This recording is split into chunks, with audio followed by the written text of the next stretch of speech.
This is 100 Legends, your gateway to the lives of 100 remarkable people who transformed the world. Each story is a step into history, ideas, and change.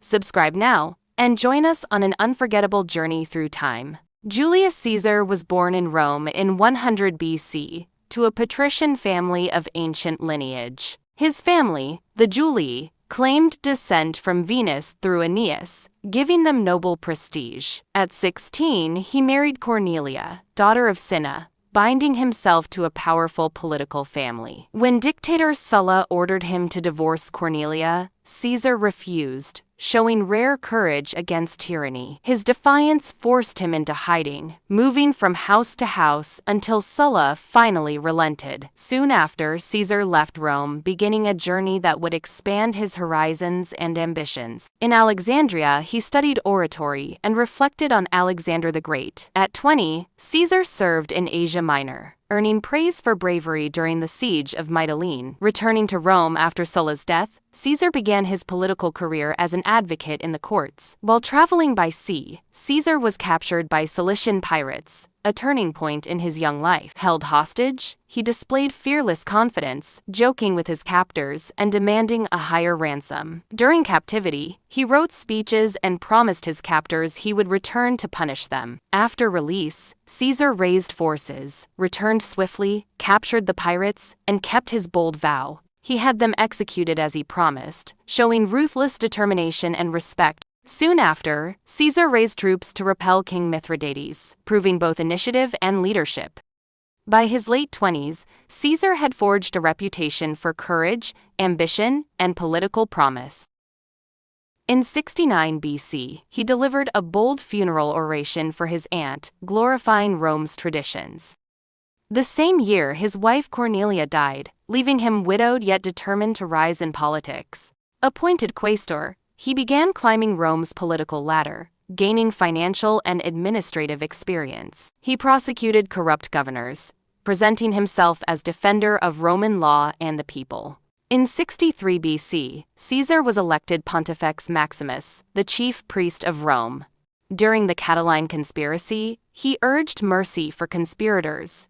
As praetor, he continued building influence, balancing judicial authority with political ambition. Sent as governor to Hispania, Caesar gained military glory, defeating tribes and winning soldiers' loyalty. He formed the first triumvirate with Pompey and Crassus, uniting power.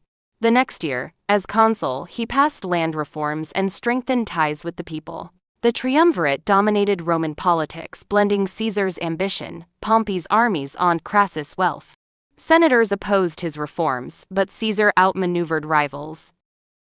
When his consulship ended, Caesar received command in Gaul, setting stage for legendary campaigns. With 4 legions at his command, he embarked on conquests that would make him immortal. In 58 BC, Caesar marched north with 4 legions, beginning the conquest of Gaul.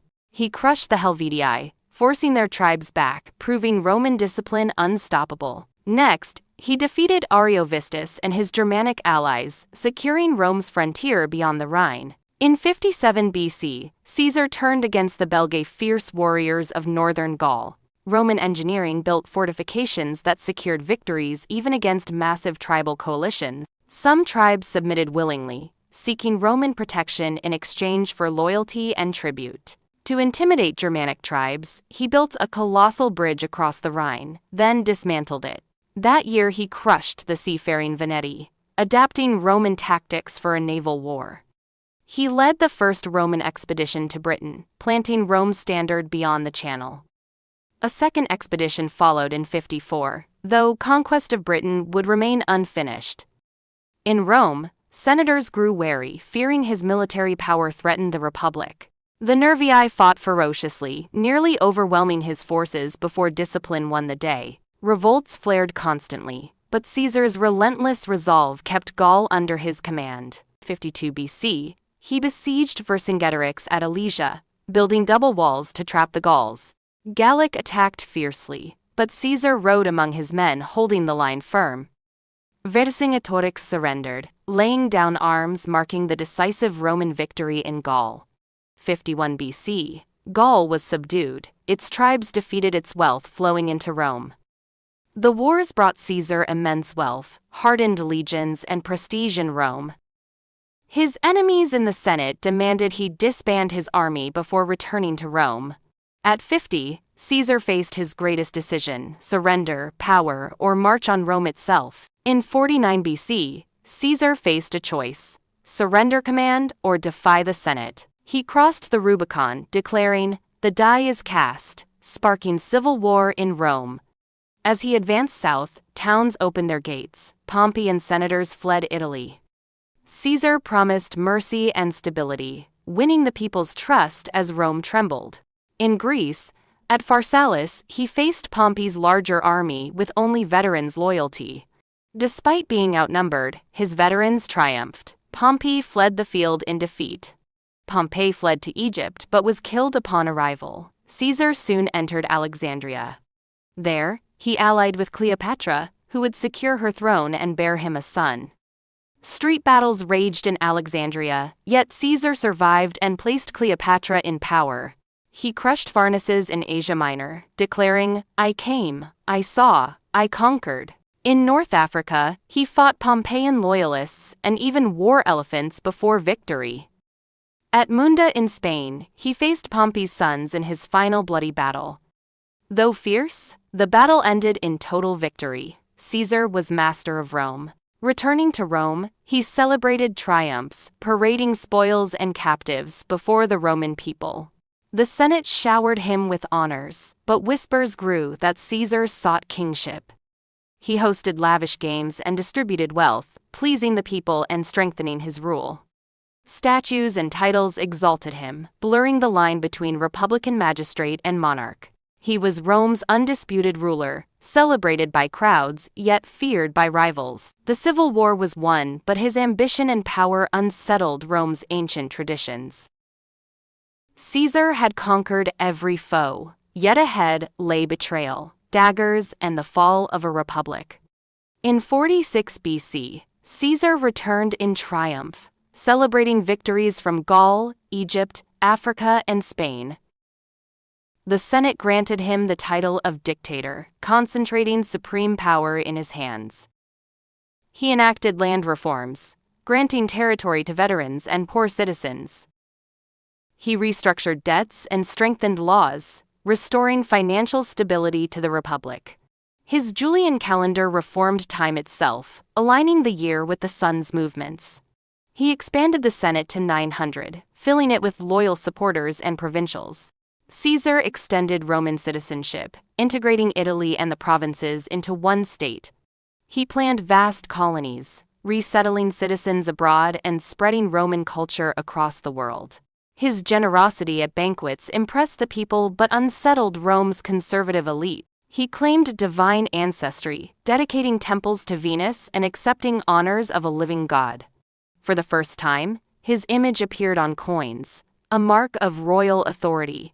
45 BC, he was declared dictator for 10 years, then dictator for life. Statues and honors multiplied, elevating him above tradition, blurring lines with kingship. He sat on a golden throne in ceremonies, displaying monarchic symbols in a republic. At the Lupercalia, Antony offered him a crown. Caesar refused, but suspicion deepened. He insisted he sought reform, not monarchy, yet many feared Rome's freedom was dying. Conspirators whispered that Caesar's ambition threatened the republic's ancient traditions. Admired by the people, feared by the Senate, Caesar stood at the height of his power. 44 BC, he was Rome's undisputed ruler, admired, feared, and destined for betrayal. On March 15, 44 BC, Caesar ignored warnings of danger. A soothsayer told him, "Beware the Ides of March," but Caesar dismissed the prophecy. He entered the Senate unguarded, surrounded by men who had once called him friend. Over 60 senators plotted together, including trusted allies like Brutus and Cassius. They struck with daggers, stabbing again and again, while Caesar struggled to resist. Tradition says he fell beneath Pompey's statue, symbol of civil war and betrayal. After the killing, the Senate dissolved in panic, while assassins claimed to restore liberty. Instead of freedom, Chaos followed. Rome split between loyalty to Caesar and fear of monarchy. His death ended one life, but not his influence. Rome could never return to the Republic. The Ides of March marked the end of an era and the dawn of empire. Caesar's death unleashed civil wars, ending the Republic and paving the way for empire. His heir Octavian, later Augustus, became Rome's first emperor, carrying forward Caesar's vision. His Julian calendar reformed time itself, a legacy still shaping how the world measures years. He resettled veterans and founded colonies, spreading Roman culture across the Mediterranean. By conquering Gaul, Caesar extended Rome's reach to the Atlantic, forever altering Europe's future. Phrases like crossing the Rubicon still echo today, symbols of bold, irreversible choices. From Shakespeare to modern cinema, his story is retold as tragedy and timeless warning. He was the first Roman to place his portrait on coins, asserting living authority over tradition. For centuries, rulers invoked his name, Caesar, became title for emperors and kings across Europe. Julius Caesar's shadow still stretches across history. He was known for his sharp wit, often mocking rivals with cutting humor in public speeches. Ancient writers claimed he could dictate several letters at once, astonishing his secretaries.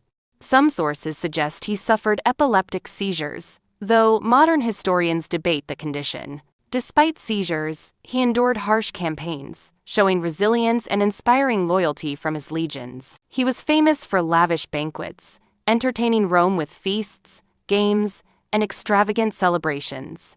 At the Lupercalia, Antony thrice offered him a crown, and Caesar thrice refused it. Ambitious, flawed, Julius Caesar remains one of history's most unforgettable figures. Thank you for watching. Stay tuned for the next story from 100 Legends.